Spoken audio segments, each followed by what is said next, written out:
Lucas capítulo 2, hoje nós vamos dar continuidade à nossa série panorâmica da pessoa bendita de Jesus Cristo. E hoje nós vamos chegar então no nascimento de Jesus, o maior de todos os nascimentos mais impactantes que já ocorreu nesta terra.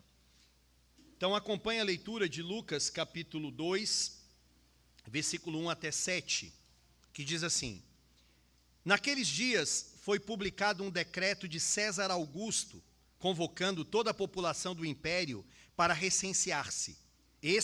O primeiro recenseamento, foi feito quando Quirino era governador da Síria. Todos iam alistar-se, cada um à sua própria cidade. José também subiu da Galileia, da cidade de Nazaré, para a Judéia, a cidade de Davi, chamada Belém, por ser ele da casa e família de Davi, a fim de alistar-se com Maria, sua esposa, que estava grávida. Estando eles ali, aconteceu completarem-se-lhes os dias, e ela deu à luz o seu filho primogênito, enfaixou-o e o deitou numa manjedoura, porque não havia lugar para eles na hospedaria. Senhor amado, mais uma vez, Senhor Deus, eu oro, confessando a minha limitação, a minha dependência, e de igual modo de todos que estão aqui neste salão de culto.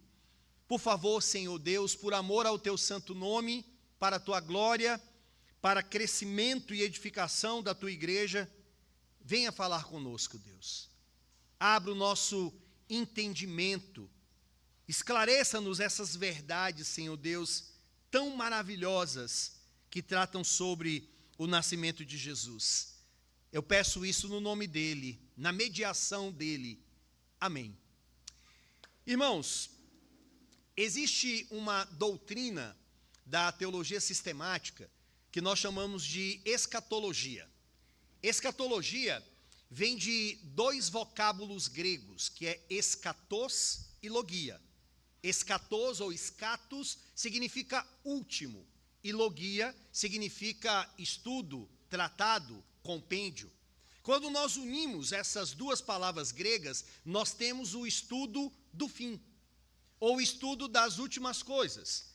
E algumas pessoas, às vezes, pensam assim: pastor, quando nós tratamos sobre escatologia, já me vem à mente alguns livros. Então eu penso no Apocalipse, em Daniel, Ezequiel, eu penso também em alguns capítulos de alguns livros, por exemplo, 2 aos Tessalonicenses, capítulo 2, que fala da vinda de Cristo e da nossa reunião com Ele, ou 1 aos Tessalonicenses 4, 13 a 18, que fala tanto da vinda de Cristo, mas principalmente de onde estão os mortos. Então, todos esses capítulos e livros são escatológicos, e as pessoas pensam, isso é escatologia? Depende, não é só isso. Escatologia não está restrita somente a essas porções das Sagradas Escrituras, mas, na verdade, escatologia faz parte de toda a Bíblia. Toda a Bíblia é escatológica, porque toda a Bíblia aponta para frente. Isso é interessante. Desde Gênesis capítulo 3, versículo de número 15, aquela promessa mãe, o chamado proto-evangelho, o povo de Deus, mesmo lá no Antigo Testamento, a igreja que lá estava, passou a olhar para a frente, aguardando o Redentor vindouro, que cumpriria aquela profecia de vir e esmagar a cabeça da serpente. Eu quero que você pense, visualize uma igreja lá no Antigo Testamento, com problemas, com virtudes, com esperanças, com decepções, frustrações. Eles viviam a normalidade do que é ser igreja, mesmo naquela época. Eram salvos pelo mesmo Senhor que viria, diferentemente de nós, pelo Messias que já veio. Eram salvos pela ação do Espírito Santo, pela regeneração, pela obra, igualzinho a nós, pela graça do Senhor. E como que eles viviam? Olhando para frente, olhando para os cumprimentos proféticos. Eles tinham uma noção, pelo que já tinha sido dito, que o Redentor vindouro, ele seria descendente de uma mulher. Ele viria de Abraão. Quem esteve hoje de manhã, eu preguei em Gênesis 12. E nós vimos que, apesar daquele homem idólatra que saiu de Ur e de Arã, Deus regenerou e fez uma grande obra na vida dele, e é dele que vem o Cristo, o Redentor, aquele que veio para abençoar todas as famílias da terra.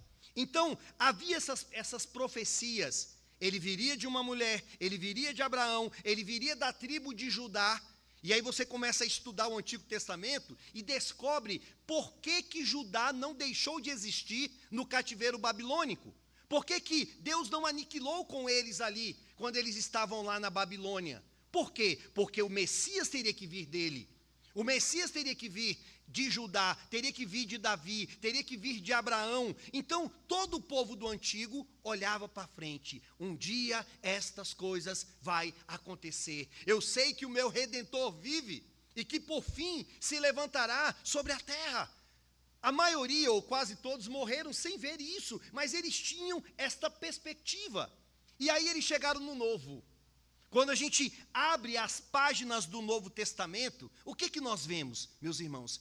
Que esta grande profecia do Redentor vindouro, ela se cumpriu. O Messias chegou, ele veio de uma virgem, ele veio segundo aquelas profecias lá do Antigo Testamento, e agora o povo do Novo Testamento fica admirado de que aquelas coisas eram verdadeiras. Então, meus irmãos, é sobre isso que nós vamos tratar nesta noite, o nascimento de Jesus Cristo, que cumpriu uma série de profecias do Antigo Testamento. Nós vamos ver esse texto de Lucas 2, do versículo 1 até o versículo 7, em apenas 2 pontos. Apenas 2. O primeiro ponto é: o nascimento de Jesus nos mostra que Deus governa sobre todas as coisas. O nascimento de Jesus nos mostra que Deus governa sobre todas as coisas. Segundo, o nascimento de Jesus nos mostra o contraste entre o poder mundano de César Augustus e a aparente fragilidade de Jesus Cristo. Então, vamos ver esses 2 pontos, que a graça do Senhor esteja conosco. Então, primeiro, o nascimento de Jesus nos mostra que Deus governa sobre todas as coisas. Olhe para o versículo de número 1. Lucas começa assim: naqueles dias. Que dias? Eu gosto de fazer essas perguntas para o texto. Que dias? Se a gente voltar um pouquinho no capítulo 1, principalmente o capítulo 1, nós vamos ver que foram aqueles dias que o anjo Gabriel anunciou a Zacarias, que estava dentro do templo, que a mulher dele, Isabel, estéril, daria à luz a João Batista. Foram naqueles dias também que o mesmo anjo Gabriel apareceu a uma virgem, a uma jovem de no máximo 14 anos, piedosa, serva do Senhor, que estava desposada com um homem da família, da linhagem de Davi, e chegou para ela e falou que ela daria à luz. Ou seja, e ela iria dar à luz ao próprio Messias, aquele que Abraão falou, aquele que Moisés falou, aquele que Davi também pré-anunciou lá no Antigo Testamento, naqueles dias em que o João Batista nasceu, o precursor do nosso Senhor e Salvador, Jesus Cristo. Então, naqueles dias, aconteceram mais algumas coisas. Diz o texto que foi publicado um decreto de César Augusto. Um decreto. Quem foi César Augusto? César Augusto, segundo os comentaristas, os estudiosos, ele foi o primeiro e o maior imperador de Roma. Ele viveu ali do ano 31 a.C. até o ano 14 depois de Cristo. Meus irmãos, esse César Augusto, que é relatado aí por Lucas, ele foi um imperador tão poderoso, e ele se gabava tanto, que as pessoas deram um título a ele, Augusto. O Augusto era o quê? Era um sentido de exaltado, elevado. As pessoas viam assim, quase que uma encarnação de uma divindade. Era assim que as pessoas viam o César Augusto. Segundo os historiadores, ele acabou com algumas guerras, ele estabeleceu aquilo que é chamado de Pax Romana, E ele foi também uma pessoa que desenvolveu muitas coisas na área da literatura, na área das artes. E esse homem, visto como tão poderoso, ele baixou um decreto que obrigava todas as pessoas do Império Romano a ir até Roma e se alistar. Olhe para o texto mais uma vez. Naqueles dias foi publicado um decreto de César Augusto, convocando toda a população do império para recensear-se, que em outras traduções está, para alistar-se. Meus irmãos, sabe o que já me chama a atenção aqui nesta literatura, e eu quero persuadi-los a vocês também terem esta mesma impressão, é de que César Augusto não tinha a mínima ideia, a remota ideia na sua mente, de que o decreto que ele estava baixando, por detrás de tudo isso, tinha um Deus que já tinha lançado um decreto para aquilo acontecer. Ele estava escrevendo, ele estava decretando, ele estava ordenando, como se aquilo partisse só dele. Mas ele não sabia que por detrás daquele homem tinha um Deus que estava promovendo todas aquelas coisas. Olhe para o verso 2. O primeiro recenseamento, foi feito quando Quirino era governador da Síria. Quirino, ele foi governador da Síria em 2 períodos, e nesses 2 períodos ele fez 2 recenseamentos, a mando de César. E Lucas aqui ele se refere ao primeiro recenseamento que ele fez. O interessante, mais uma vez, é que tanto César, Augusto, elevado, e Quirino, que ficava ali sob a tutela de César, mal sabiam eles que aquilo que eles estavam fazendo com tanta empáfia, arrogância, Deus estava conduzindo tudo aquilo. Era da vontade de Deus que aquilo acontecesse. Versículo de número 3, todos iam alistar-se, cada um à sua própria cidade. José também subiu da Galileia, da cidade de Nazaré, para a Judéia, a cidade de Davi, chamada Belém, por ser ele da casa e família de Davi, a fim de alistar-se com Maria, sua esposa, que estava grávida. Meus irmãos, vocês acham que isso aqui foi coincidência? Vocês acreditam mesmo que isso aqui foi uma obra do acaso? Não, isso foi providência divina. Esse recenseamento, esse alistar-se, fez com que Maria, fez com que José, eles fossem até Belém, porque eles tinham que chegar lá, para que se cumprisse a profecia de Miqueias, capítulo 5, versículo de número 2. Jesus não poderia ter nascido em outro lugar, em outra circunstância, de uma outra maneira. Não tem um plano B, existe apenas um plano A, e o plano A já estava registrado por Deus, lá em Miqueias 5, versículo 2, que diz: e tu, Belém, Efrata, pequena demais para figurar como grupo de milhares de Judá, de ti me sairá o que há de reinar em Israel, e cujas origens são desde os tempos antigos, desde os dias da eternidade. Aleluias! Eu falei hoje de manhã, e falo agora. Me mostre um livro que tem tantas profecias se cumprindo como as Sagradas Escrituras. Me mostre um livro, meus amados irmãos, fora a Bíblia, que mais de 700 anos antes de Cristo, uma profecia foi feita, mostrando aonde ele iria nascer, como ele iria nascer, de quem ele iria nascer, e quando chega-se no Novo Testamento, isso é mostrado com clareza, há um cumprimento daquilo. Isso é para mostrar para nós que a Bíblia, ela foi escrita por homens, sim, mas a Bíblia foi escrita por homens movidos pelo Espírito Santo. Era o Espírito de Deus que estava guiando todas estas coisas. Por isso que o verso 6 diz, olhe para o versículo 6 de Lucas: estando eles ali, aconteceu, completarem-se-lhes os dias. Estando eles ali, José e Maria, aconteceu, completarem-se-lhes os dias. Por que tinha que acontecer?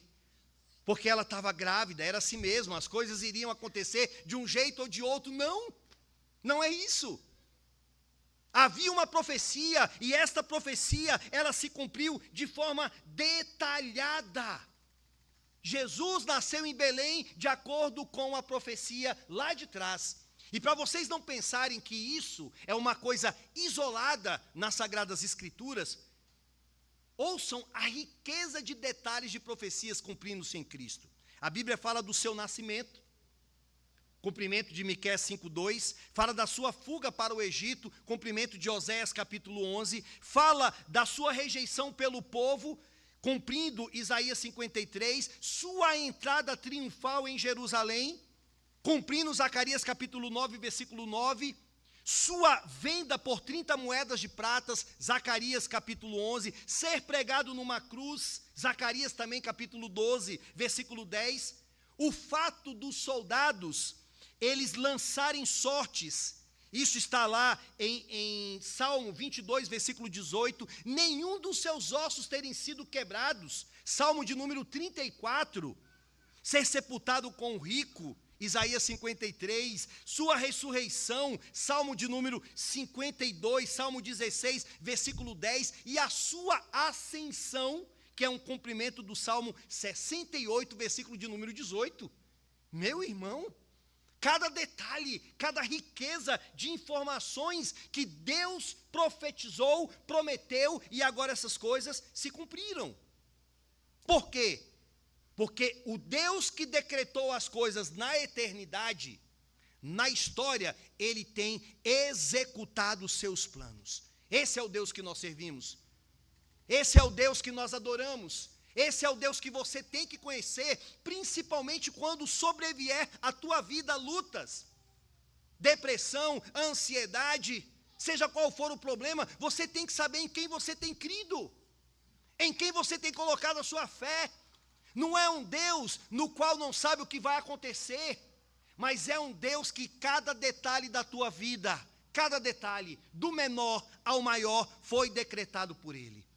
A Confissão de Fé de Westminster, no capítulo 3, que trata sobre os decretos, ela diz que Deus ordenou livre e inalteravelmente tudo quanto acontece. Tudo. Você acredita nisso? Tudo, meu irmão. O dia que você entrou nesse mundo, o dia que você vai sair neste mundo, o teu casamento, uma doença, uma cura, um filho, a perda de um filho, um dinheiro, a ausência do dinheiro, uma crise, uma falência, se tornar rico, cada detalhe da tua vida, da minha vida, já foi decretado por Deus. Foi decretado por Deus, você está aqui nesta noite.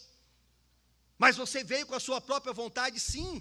Mas a Bíblia diz que nele, em Deus, vivemos, nos movemos e existimos. E que dele é que vem tanto querer quanto realizar. É Ele que faz com que você esteja aqui. É Ele que lhe dá o alento, o fôlego de vida.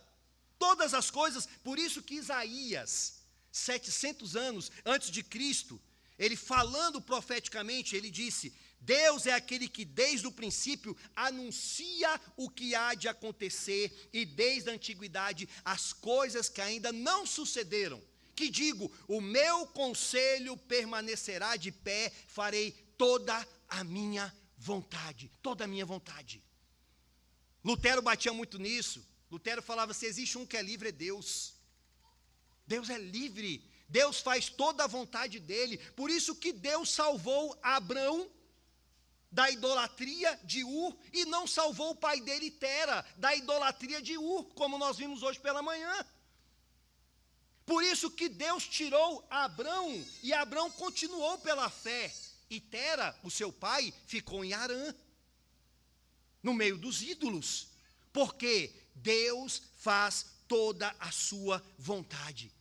Olha o que o Salmo de número 139 diz: os teus olhos me viram a substância ainda informe, e no teu livro foram escritos todos os meus dias, cada um deles escrito e determinado, quando nenhum deles havia ainda. Quando nenhum deles havia ainda. Você entende isso?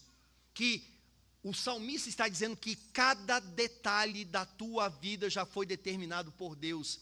Por isso que quando Cristo veio, nas circunstâncias em que ele veio, de uma virgem, não foi à toa. Já não é à toa vir de uma virgem. E convenhamos, você não ouve esse tipo de situação acontecendo, mas Deus profetizou em Isaías capítulo 9, em Isaías capítulo 7, e ele cumpriu aquilo cabalmente no século I. Eu fico imaginando aqueles mais velhos, os anciãos daquela época, as pessoas vendo ali o Messias diante dos seus olhos, e agora eles poderiam falar assim: Senhor, agora o Senhor pode me despedir, agora o Senhor pode me levar, porque os meus olhos viram a redenção, os meus olhos viram o Senhor. Meus irmãos, tudo o que aconteceu na vida de Jesus foi segundo o que foi profetizado. E qual a aplicação para a minha vida e para a sua? Crente não crê em sorte. Crente não crê em azar. Crente não crê em coincidência. Crente não deve, ainda que aconteça o que eu vou falar, não deve viver ansioso. Não deve viver perturbado. Porque você serve um Deus que controla tudo. Por que temer? Por que viver abalado? Por que viver com a mente em parafusos, em situações que parece que Deus não está controlando? Deus está controlando, sim. A luta que você está passando, a circunstância que você está passando, é Ele que está contigo e prometeu que estará contigo até a consumação dos séculos. Meus irmãos, eu sei que nós entramos nesse mundo quebrados, eu sei que nós temos problemas de várias sortes, todos nós passamos por isso. Grandes homens de Deus tiveram depressão, ansiedade, uma série de coisas, e ainda continuam tendo. Mas eu creio também que o antídoto para uma série de situações como essas é saber quem é Deus, é conhecer Deus. Porque muitos também não sabem nos nossos dias quem é o Senhor. Muitos não sabem. E Deus nessa noite se revela a nós através das Escrituras. Ele é o Deus que controla todas as coisas. Todas as coisas. Ensine isso para os teus filhos. Eloá, Deus controla todas as coisas. Heloísa, Deus controla todas as coisas. Mariana, Deus controla todas as coisas. Isabelle, tudo que está acontecendo contigo e que vai acontecer, ausências, circunstâncias boas ou não, Deus controla todas as coisas. Isso me faz pensar também, meus irmãos, aqui. Deus tem colocado uma tranquilidade, pastor, no meu coração. A gente fica pensando assim: ai, eu queria tanto estar num outro lugar e sair, e a gente comprar o nosso terreno, ir lá para cima. Aí daqui a pouco eu me vejo numa inconsistência teológica tão grande, e a hora que Deus me dá uma sacudida e mostra para mim, através da palavra, o seguinte: mas quem é que está no controle? É você? É você que manda? É você que comanda? É a mesa administrativa que está no comando de tudo? Não, é Deus. E se nós chegamos até aqui, se nós estamos aqui, é por causa da providência de Deus, e aqui Deus está nos abençoando, e aqui Deus está salvando pessoas, e aqui Deus está edificando famílias, e aqui Deus está nos enchendo do teu Santo Espírito, a palavra do Senhor está sendo proclamada. Então, tanto para mim, para todos nós, a gente tem que estar satisfeito neste Deus que controla todas as coisas. Esse é o primeiro ponto, o nascimento de Cristo aponta para isso. Mas o segundo ponto é que o nascimento de Jesus nos mostra o contraste entre o poder humano, mundano, de um tal de César, e a aparente fraqueza de Jesus. Meus irmãos, que tem umas coisas que são irônicas, é estranho de você ver. Embora Jesus seja o Filho de Deus, da linhagem de Davi, da linhagem de Abraão, de todos aqueles grandes homens de Deus, vultos lá do Antigo Testamento, quando ele chegou, ele não recebeu as boas-vindas como um rei. Ele não recebeu. Ele não recebeu, meus irmãos. Veja que Lucas o descreve apenas como o filho primogênito de Maria. Olhe para o verso 7. E ela, Maria, deu à luz o seu filho primogênito. Enfaixou-o e deitou numa manjedoura, porque não havia lugar para eles na hospedaria. Lucas descreve aqui apenas como primogênito, mas ele era mais do que isso. Ele era o próprio Filho de Deus, o primogênito da criação, o alfa e o ômega, o criador do universo, o rei dos reis, o senhor dos senhores, a segunda pessoa da Santíssima Trindade, o profeta, o sacerdote, o rei, o sustentador do universo. Ele é tudo isso e muito mais do que a nossa mente pequena, finita, não consegue conceber. Na eternidade, pode ter certeza, nós vamos descobrir mais e mais e mais coisas sobre Ele, porque Ele é Deus. Mas este bebê, nascido em Belém, era o Filho de Deus, que tudo sabe, que tudo vê, que é o Todo-Poderoso e Todo-Glorioso. Que tipo de boas-vindas ele merecia? O que você imagina assim que o Filho de Deus, o sustentador do universo, merecia ao chegar aqui? Que todos o adorassem, que todos se prostrassem diante dele, que todas as criaturas, da menor ao maior, desde o leão até o menor inseto, que todos eles chegassem ali, naquele berço, naquele local onde o Filho de Deus estivesse ali, e se prostrasse, e adorasse. Era isso, meus amados irmãos, que Jesus Cristo merecia. Mas qual foi o tipo de acolhimento, de recepção, que Jesus Cristo recebeu? Olhe para o verso 6 e 7. Estando eles ali, aconteceu completarem-se-lhes os dias, e ela deu à luz o seu filho primogênito, enfaixou-o e o deitou numa manjedoura, porque não havia lugar para eles na hospedaria. O rei nasce numa hospedaria. O rei nasce perto não da sua criação ápiceal, a imagem e semelhança de Deus, mas junto dos cavalos, dos animais, num lugar de repente não tão agradável, um cheiro não dos melhores, e lá estava o nosso Senhor. Não tinha nem vagas, diz a palavra do Senhor, na manjedoura, porque não havia, ou melhor, não havia vagas na hospedaria. O Rei dos Reis, Senhor dos Senhores, o dono de tudo. Olha o exemplo que ele nos dá aqui. Há um poema escrito por André Peterson, que ele diz assim: não foi uma noite silenciosa. Ele está falando daquele dia, do nascimento. Havia sangue no chão. Você podia ouvir uma mulher chorando nos becos naquela noite, nas ruas da cidade de Davi. E o estábulo não estava limpo, e as pedras estavam frias, e a pequena Maria, cheia de graça, com as lágrimas do rosto, não tinha nem a mão da sua mãe para segurá-la. Porque é claro que o foco do Senhor faz com que a gente nem perceba as circunstâncias ali, mas já parou para pensar, quem estava com Maria? Quando seu filho nasceu, sua mãe estava contigo? Tinham pessoas com você? Como que Maria estava? Em suma, tudo o que nós sabemos sobre o nascimento de Cristo Jesus aponta para a obscuridade, a indignidade, a dor e a rejeição. Assim chegou o nosso Senhor neste mundo. Meus irmãos, sabe o que o nascimento de Cristo Jesus nos mostra? Ele nos mostra a depravação do nosso pecado. A gente cruzando as informações. Hoje de manhã, Gênesis 12, um idólatra que sai de Ur e de Arã.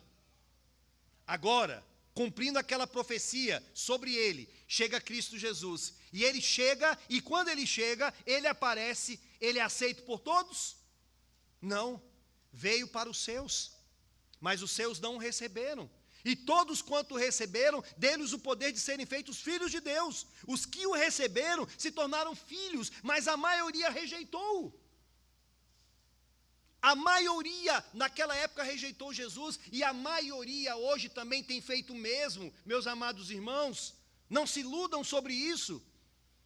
A grande parcela de pessoas hoje no dia do Senhor não querem saber da igreja, não querem saber de Cristo, detestam isso, acham isso uma coisa tediosa, chata, preferem estarem aí nos botequins, nas prostituições, ou então não, ou tranquilamente, sem fazer nada de errado, mas assim, se achando sãos, se achando os bons, que não precisam de Jesus.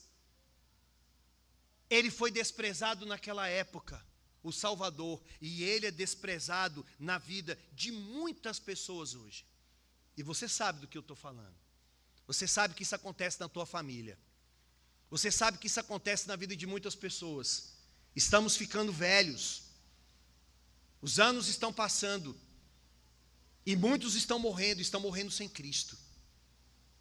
A maior decepção e uma das maiores hipocrisias que acontece e dificuldade na vida de um pastor é quando a gente vai fazer um velório. Porque eu não tenho direito de falar que aquela pessoa foi para o inferno. Mas eu também não posso falar que foi para o céu. Principalmente quando você vê que teve uma vida toda de rejeição a Jesus Cristo, que nunca quis saber de Cristo. Aí parece que no imaginário de muitas pessoas é que, não, mas Jesus deve ter falado com ela ali, a gente não sabe, naquele momento. Eu já tive amigos, meus irmãos, uma vida toda depravada, estava num boteco, estava sentado, um cara veio, deu um tiro, levou um tiro e morreu na hora. Mas mesmo assim na nossa mente ainda tem aquela ideia bem assim, a gente não sabe o que ele estava pensando na hora, podia estar pensando de Jesus. Jesus falou com ele, e aí ele se converteu, aí veio a bala, e ele pegou e morreu. Não sei, a probabilidade, meus amados irmãos, é que uma grande parcela de pessoas estão indo para o inferno, porque muitos são chamados, poucos são os escolhidos. A história só muda a época. Aquela multidão que saiu lá do Egito, apenas 2 de uma geração entraram, Josué e Calebe, de uma geração. A maioria se perdeu no meio do deserto. Vocês acham que é diferente hoje? Meus irmãos, o cristianismo hoje, não pensem, nós somos grandes numericamente. Mentira. Mentira. Nesse meio tem um bocado de seita que eles acabam colocando como se fosse cristianismo, e não é. Então, muitas pessoas também hoje estão rejeitando o nosso Senhor e Salvador Jesus Cristo. Mas o nascimento de Cristo também aponta para a sua humanidade. Jesus nasceu, ele nasceu como homem, o Deus homem. Ele tabernaculou, ele encarnou. Isso é maravilhoso, meus irmãos. O que foi gerado de Maria, o que Maria deu à luz, foi o Deus homem. Por isso que às vezes teologicamente até estranho quando algumas pessoas falam que ela é mãe de Deus. Bem, ela é mãe de Deus, não no sentido de que ela é anterior a Deus. Ela não gerou Deus, mas quem saiu de dentro dela foi o Deus homem. Foi o Deus homem. Que honra que o Senhor concedeu àquela jovem. E por que ele tinha que ser homem? Por que ele nasceu daquele jeito? E para todo sempre viverá daquele jeito? Ele está na glória agora como homem. Porque ele tinha que ser homem para levar a tua culpa como homem. Ele tinha que ser homem para sofrer como homem. E você deveria ter sofrido, mas ele que sofreu. Ele tinha que ser homem porque o pecado que entrou na raça humana foi por um representante chamado Adão. E Jesus Cristo cumpriu o que Adão não cumpriu e sofreu o que Adão não sofreu. Jesus Cristo morreu naquela cruz para que eu e você pudéssemos estar aqui nesta noite, ouvindo palavras sobre Ele, e daqui a pouco nós vamos partir desse mundo, e nós vamos estar com Ele para todo sempre. Isso é verdade, meu irmão. Daqui a pouco nós vamos partir desse mundo, e vamos estar com Ele para todo sempre. Às vezes me falta palavras, me falta imaginações, algumas coisas, mas eu fico só pensando, vai ser tão bom eu ver o meu Jesus.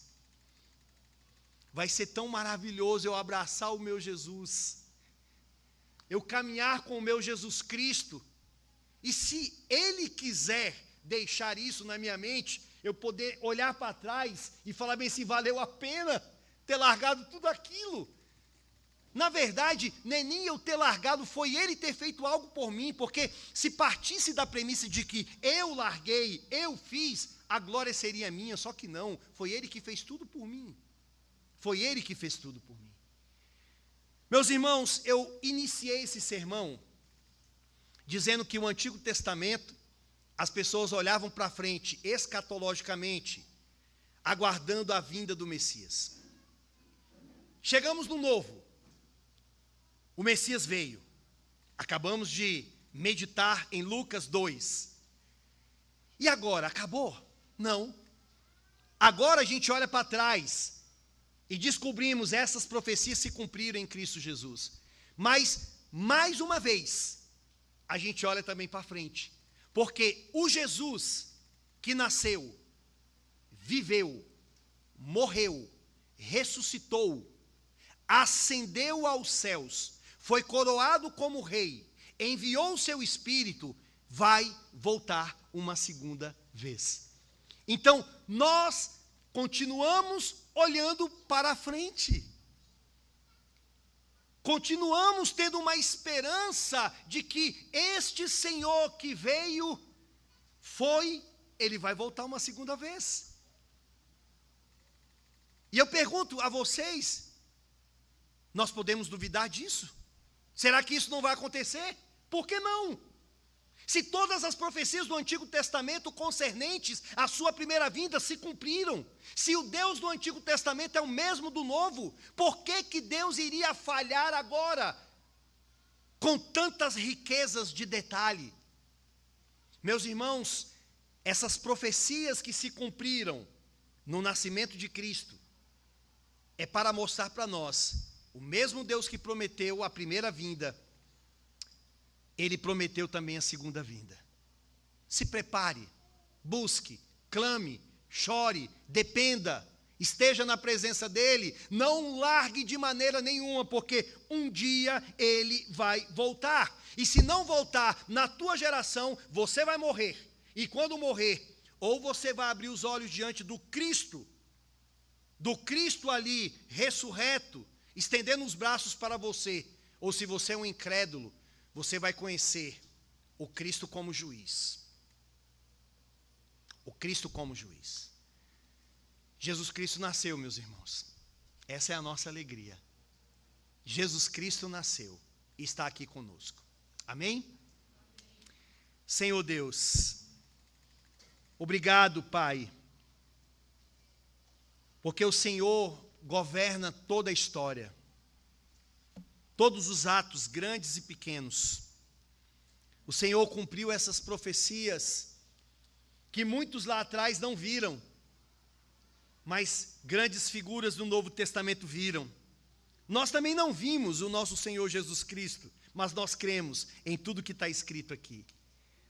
Ó Senhor amado, fortaleça esta amada igreja, a igreja que foi comprada com o sangue de Cristo Jesus, para que nós, o teu povo, não desanimemos e não saiamos da tua presença nunca, até o fim, contigo, crendo nessas promessas.